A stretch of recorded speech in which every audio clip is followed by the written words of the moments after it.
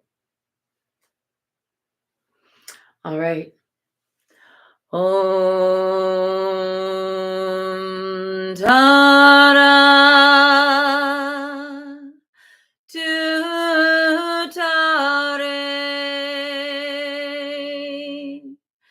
Ture Soha Om Tara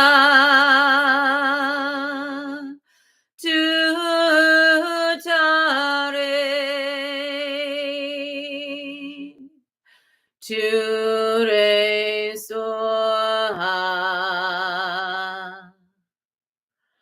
Om Tara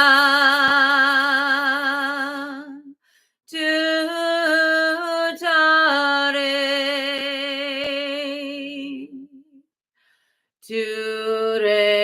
Soha Om Tara Ture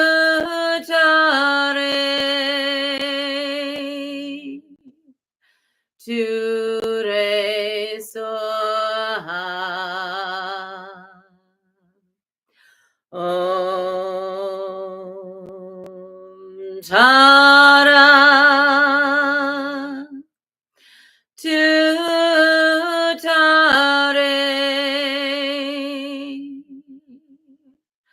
Ture Soha Om Tara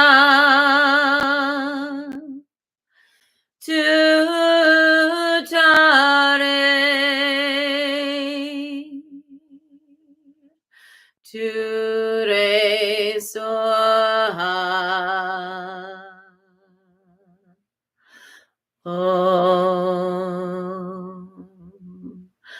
Tara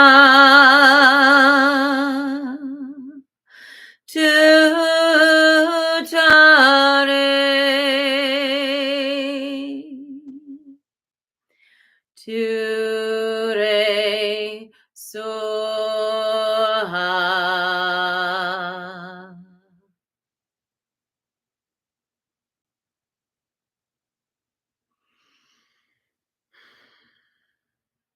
Let's dedicate the merit.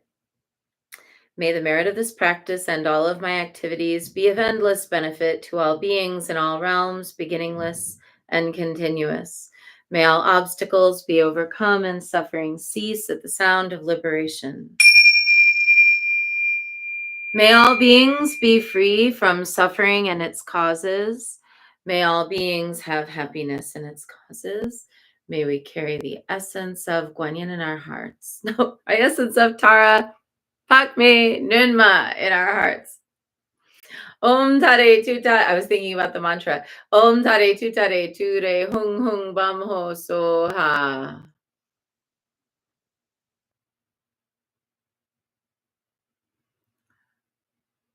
I hope everyone has a great rest of your Sunday.